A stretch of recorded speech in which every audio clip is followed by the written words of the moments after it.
Broadcasting from the business capital of the world, this is the Podcast Business News Network.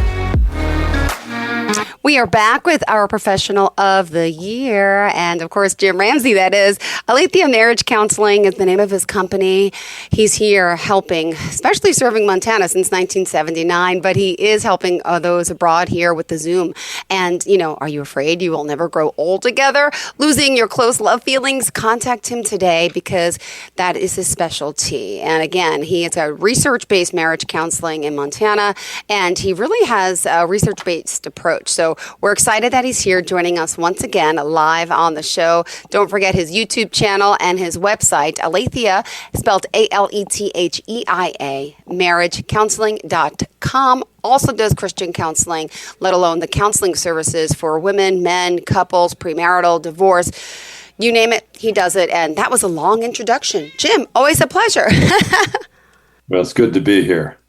Same here. Pleasure to have you back. So tell us a little bit about yourself and company, what you do, and then we'll get into today's topics. And of course, I know we have some great questions lined up that I think will be beneficial to our listeners. Well, my main calling really is just to help couples save their marriages.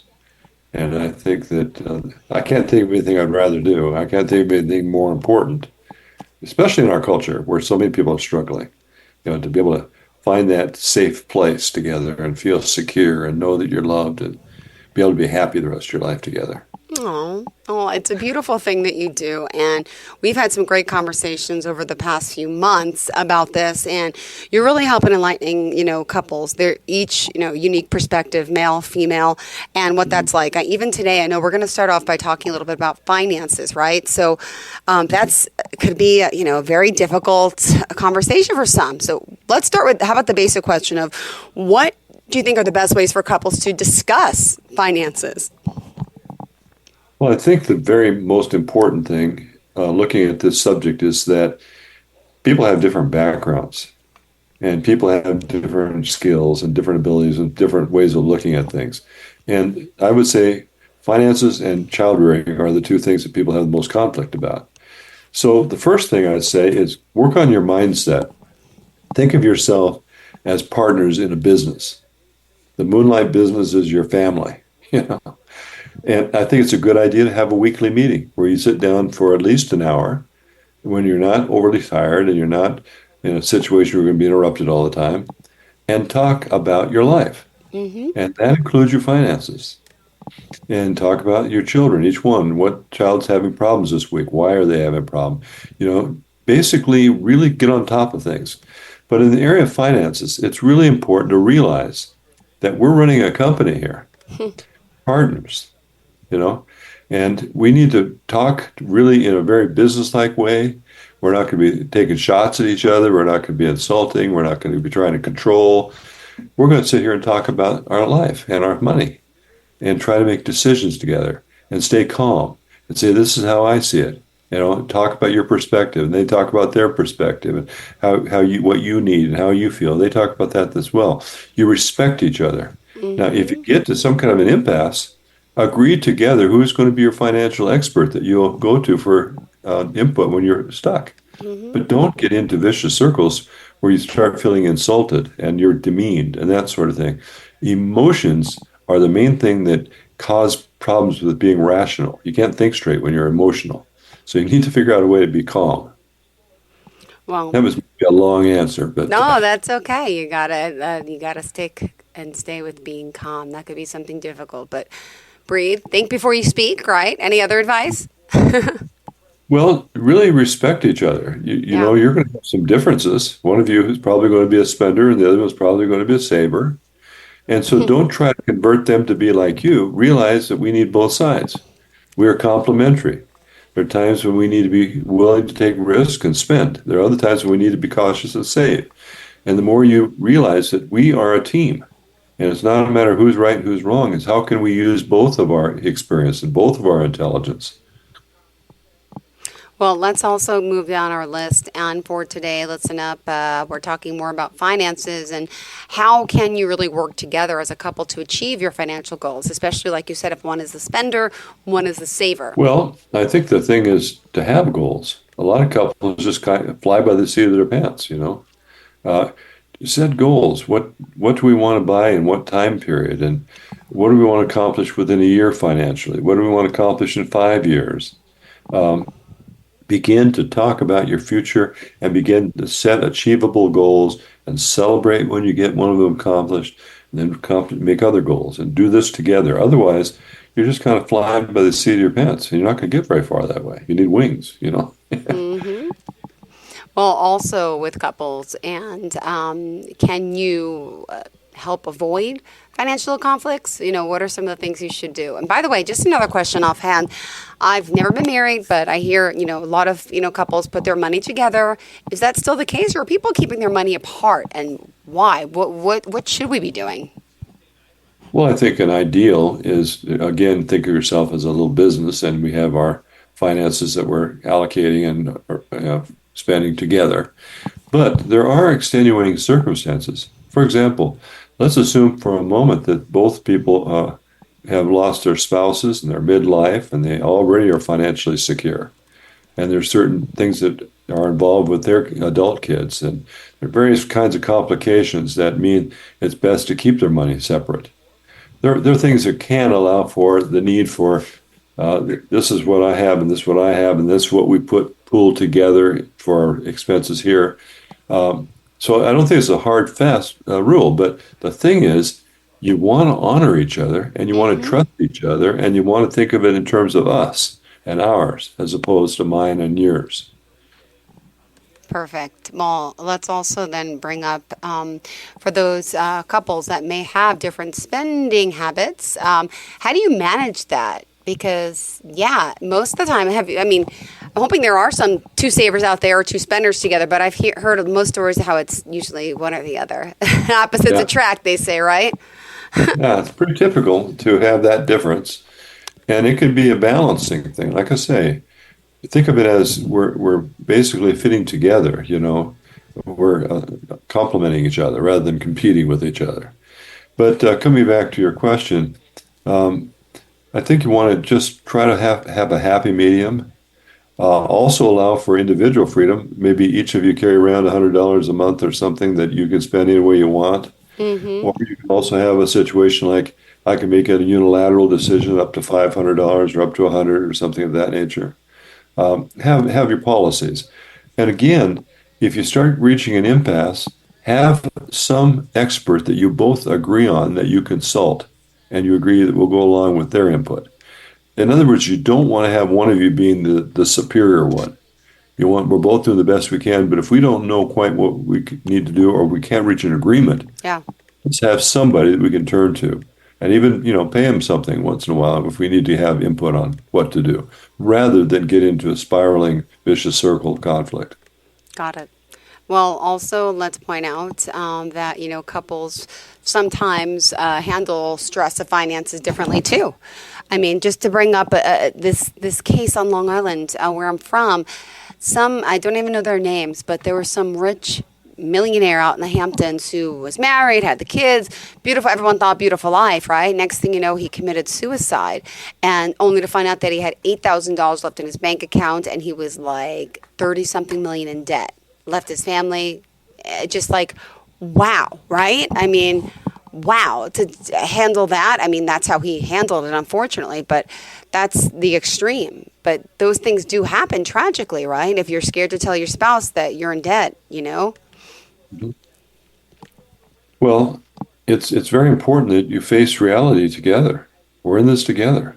You might be embarrassed terribly because you made a bad investment, or even worse yet, made an investment without even discussing it with your spouse. Mm-hmm. And it was bad. You got to face the music. As an adult, it's really important that you are willing to be humble and say, I blew it. I made a mistake, and I'm really sorry, and whatever. But there are horrible things that can happen financially, as you just indicated. Yeah. And the thing is, you want to catch it before it gets that bad. You want to talk about things on an ongoing basis rather than let it build up to some big secret that ruins everything, Yeah. Well, any other advice that you want to give to us here financially for couples that are dealing with financial struggles and clearly, differences in how they handle money, that stress factor? What do you recommend? Well, I think that there's a guy named Ramsey that has a lot to say on the subject. David Ramsey. Dave Ramsey. I was like, yeah, you do, Jim. I'm like, oh, okay. That's And right. I know of he's him. not a relative, but he certainly knows what he's doing. I think the key here is to, try to have a savings, try to budget your money. A budget's very important. There's all kinds of books. Dave Ramsey's stuff is wonderful. There are others.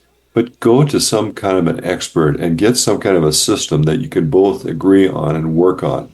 That way you're going to get ahead. You're going to start making money that you can save and be able to retire. But a lot of people just kind of blow it. And then before they know it, they're 50. And they say, well, I guess we're going to be kind of short on money. You got to think about it.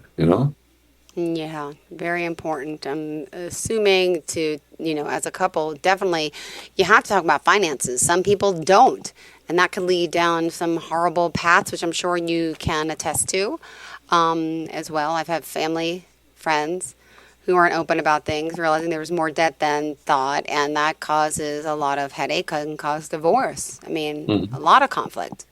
Mm-hmm. That's right. So it's a very important area, and a fair number of people end up getting divorced. They would say because of their conflict about money. They get divorced about conflict about children. People get divorced about conflict. So one of the things is to respect each other and avoid being irrational and emotional and mean-spirited. Calm yourself down. Set a time to talk. That's why the meeting's a good idea. We have a meeting. We meet and we're going to talk as partners and we're going to make decisions together. And you're both in a mood for it. You both are planning for it. You know what you're going to do. You don't just try to do it in the middle of the night when you're both tired. You don't have somebody come in and pop something on you. You get organized a little bit. Yeah. Now, what about, with couples, one may be the bigger earner than the other? I'm sure you've dealt with that. And there's some disparity with that. And that could be intimidating to one, upsetting to the other, or, that playing field of one makes more than the other. How does that affect the psyche of a couple? Well, if you look at it from the standpoint, I'm somehow better than you, or I'm richer than you, or I'm more talented than you, that you're on the wrong track. I mean, the way you want to look at it is I work one job that pays this much, and you work another job that pays that much, and it just happens that I get more than you do. Doesn't mean I'm better than you or smarter than you. It just means we have two trails of income coming into our home, and we manage it together. But I think any couple that gets into a thing where the guy that makes more money is more important or more powerful or has more influence in the couple relationship is a big mistake. It makes resentment, and resentment causes problems in your connection. You want to feel connected as two people that really love each other and respect each other. You don't want to feel like I don't even have a title to the house or I don't have any claim to the savings account. I've seen things like this. I've heard it recently, with a guy that I'm dating. He mentioned, he was talking about one of his employees, and she's a lesbian, and her wife's at home. She is like an aide in a school, so she makes less money than what she does because she's managing a big office. But he actually said to me, he's like, well, she's always calling out sick, and I'm getting sick of this. Her wife has the lesser job. She should be the one with the kids. And I was like, excuse me? Well, and I'm like, what do you mean lesser job? Well, this person makes more money than her wife, so she should be, the one to go to work and not call out. And I'm like, I don't like that. I don't like that tone of, well, her job is more important in a sense. Yeah. I'm like, ooh. I agree with you 100%. I think really, if you're going to have a good marriage, you have to really honor and respect each other for who you are, not what the paycheck is. Some jobs that are even harder to work, a lot harder to work, don't pay as well as ones that are easier.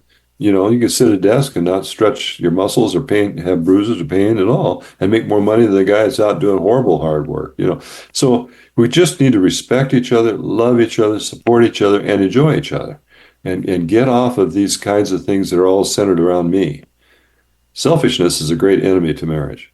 Beautiful. Self-centeredness is a great enemy, And any advice for couples to handle financial expectations during the holidays and birthdays? Well, we all have different family backgrounds. And it's amazing what some families spend for Christmas. I mean, amazing. They'll shell out big money for everybody, all the cousins and all kinds of stuff.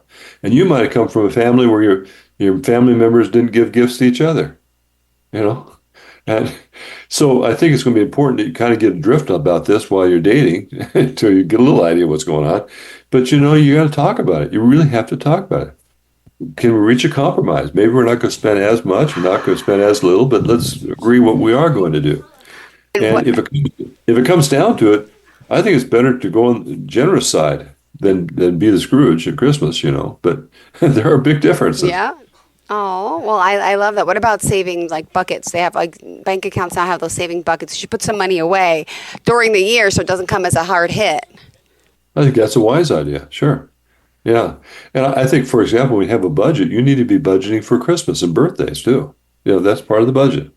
That way it's there. Well, what about couples that do make financial mistakes? We kind of addressed this before, but we have to learn to forgive, right? Even if it's something tragic, tragically big. Like, what would you say to someone who kind of is lying about their finances behind the other one's back, I would say, or holding stuff back, or maybe not saying so they don't consider it lying because they never told them?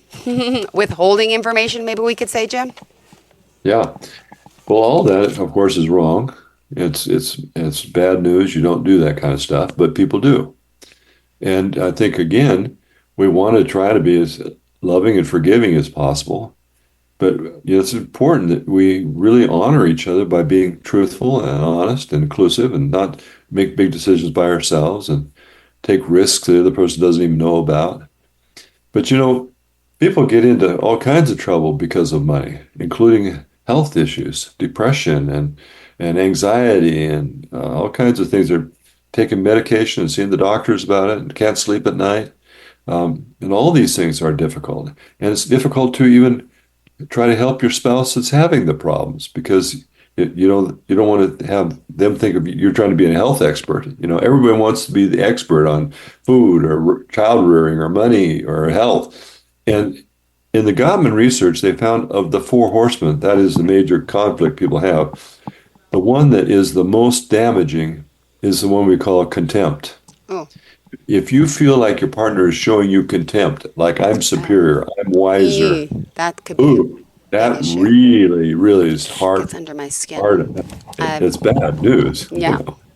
And so you just really want to be careful not to try to come across as I'm the expert on childcare, I'm the expert on health, I'm the expert on medicine, I'm the expert on money. It doesn't feel good, and it causes conflict.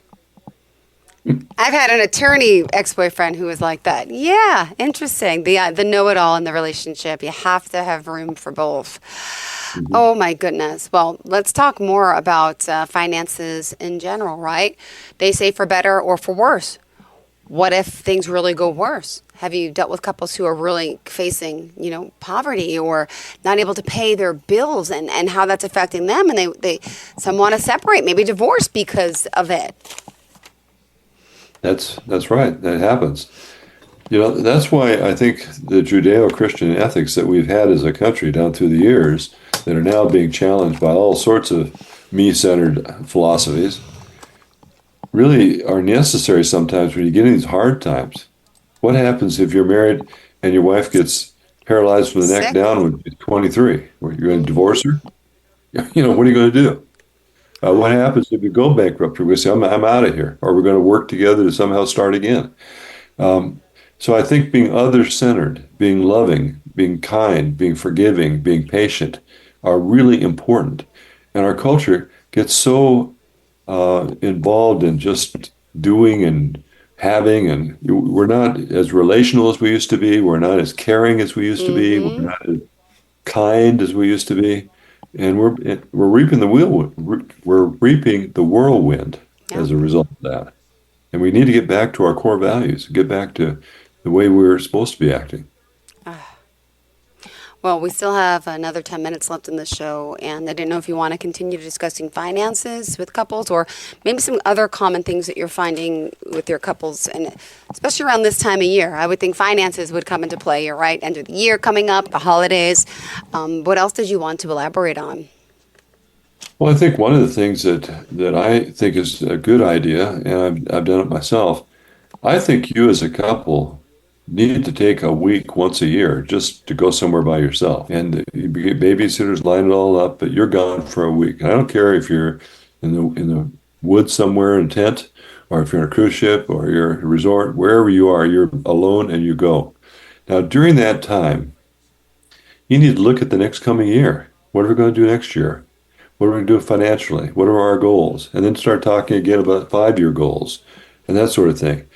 I think once a season, you need to get away for a weekend. 3 days, you're gone by yourself. Beginning of spring, beginning of summer, beginning of fall. And you're planning the things that we're going to do during that 3 months. What are we going to do with the family? What kind of activities? What kind of financial things are we trying to accomplish? The more you continue to be the core of your family, and you're planning, and you're dreaming, and you're enjoying, and you're not just flying by the seat of your pants. You're making plans, not just financial plans, but activity plans, family plans, whatever.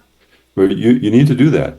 And that doesn't mean you don't go for a vacation with your kids, but that means you do something, the two of you, for sure. And then you also do things with your kids. Yeah. And we talked about that, though. Kids do change a lot. What is it, the 7-year rule? What is it? If your marriage survives to 7 years? We talked about this before. Yeah. We know from research that half of all divorces happen the first 7 years. I was just talking with a couple yesterday, a situation, they're in the middle of the 6th year, and she's a doctor, and he's a talented guy, but he's making less money than she is, so he's the Mr. Mom for a while here. Mm-hmm. And the baby is 1 year old and colicky, doesn't sleep more than 3 hours any night. And they're just going through horrible troubles trying to survive. But, the vicious circles get going. Your expectations aren't met. It's going to be wonderful. We have this precious little child. It's going to be wonderful. But, it's tough. The Gottman research to come up with a program, they have a book out, Bringing Baby Home, that prepares couples before they have kids to know that this is going to be a stressful situation. And you've got to go in shoulder to shoulder. And you got to know that this is going to be a bonding experience. It's not going to be easy. It's going to be tough. But we're going to do it, and we're going to come out the other end. And when you do that, your love is deepened, and you become more mature. And you're not just footloose and fancy-free like you are without children or without marriage. And so there's things like that really make a difference that people need to know about. It is tough to go through the first 7 years. A lot of vicious circles start during the 7 years. Got it. Yeah. And secrets to success. Do you have any secrets that are successful to make a relationship work? Well, I think you need to be very deliberate about getting married. You're making a choice for a lifelong partner, the lifelong partner. And so you want to know that you are absolutely sure that you want to be married. It's not kind of a flam deal. It's a really thought through. You've met with the family. You know all about everything. You really feel confident that I can spend my life with this person. That's step one. Then step two, you need to focus on that relationship. There shouldn't be any person, thing, or activity more important to you than they are. And they need to be able to see that by your behavior. You're invested in each other. You're caring for each other. You're loving each other. You're helping each other. It is a one flesh relationship. Two people are becoming one entity, a couple. And I think our culture right now is so disassociated. We're on the screen all the time. We don't even look people in the eye anymore. We're just kind of doing our own little thing. And then when it comes to marriage, it's all about me, and my needs aren't being met, so I'm out of here. That kind of mentality. So the virtues of honesty and integrity and kindness and thoughtfulness and being willing to apologize and forgive, and those kind of things are critically important to a really successful long-term marriage. And that's the goal. But if it doesn't work out, you also do the divorce coaching too, correct? And before the marriage coaching, which you say is very important.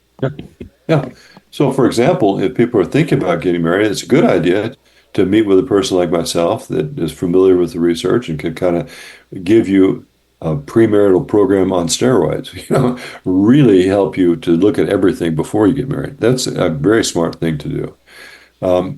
But, it's just being aware that this is a big step you're taking. And there are people that have been very happily married for a lifetime. And I know that for a fact. I know these people. And I know myself. I've really enjoyed being married for 56 years. And I think it's something that you can have, but you don't just go out and get it for free. You got to have some discipline. You have to be willing to listen to other people and understand how they feel, how they see things, respect each other, and have fun together. A happy marriage involves a lot of humor as well, a lot of laughing, a lot of kidding around, a lot of flirting kind of stuff. You're just goofing around with each other. In 50s and 60s, you're doing that. Why not? And beyond. And I'm almost 80. So. Oh my God! No, you're not. Are you joking? You just got married young. Yeah, I'm gonna be 80 in January. What? Holy! This is breaking news. We should have done a show on this. People that don't look their age. Are you kidding me? Well, Jim, when you say married so long, I'm like, he must have got married very young, and now I'm doing the math, and I'm like, there's no way, but you're like, oh my gosh, I am almost 80, and you really are not telling the truth. This is not a lie. Wow, Jim. So, secret to successful marriage, it's like a fountain of youth. Well, you know what? Being a happily married person does help you be healthier. Yeah. In fact, there's all kinds of research on that. Married people live longer. Oh my God, that's a good topic. I want to know more about that next time. Can we? Sure. Oh, wow. That'd be great. No, seriously. We still got 2 minutes left in the show, Jim. So what else did you want to share before we go? Well, I think that a lot of times we get into situations, especially in our culture, where our partner gets sick or we get sick, where we really are having physical difficulties. And a lot of them are emotional related, are emotion related. And so to be able to help each other with this is sometimes tricky because often a partner doesn't want medical help. Mm-hmm. And partners just go, we don't go to doctors, And so that's, again, a subject that you have to really work on together. Yeah. I'm not just getting help for myself. I need to take care of my health for my wife and my family, too, and vice versa. Yeah. So this character that says, well, I don't need it. Well, just a minute. You're not single, We got people here depending on you. And if you have a stroke or a heart attack, we all have to live with that. We all suffer from it. And so being considerate in these areas when it comes to medication or exercise or the kinds of things that people do to keep good health, it's not just for me, it's for my children. Yeah. It's for my spouse. It's for my grandkids, Well, thank you, Jim. Always a pleasure having you. How do we reach you?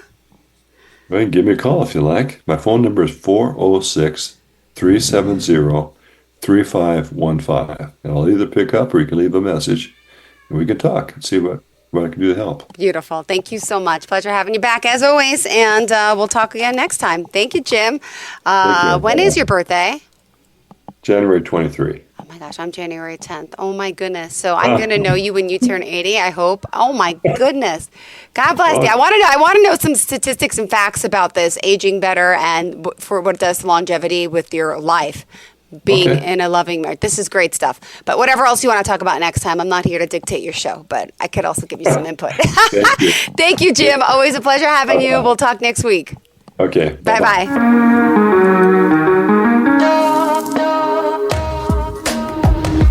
Broadcasting from the business capital of the world, this is the Podcast Business News Network.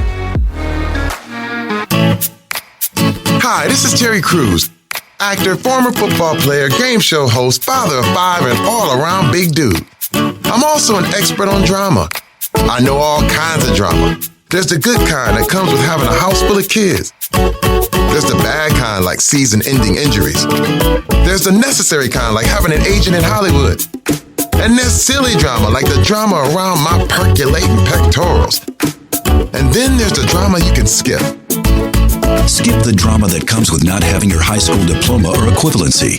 Find free adult education classes near you and finish your high school diploma. Visit finishyourdiploma.org. Or text diploma to 97779. Message and data rates may apply. Reply stop to opt out. That's diploma to 97779. And leave the drama to actors like me. Brought to you by the Dollar General Literacy Foundation and the Ad Council.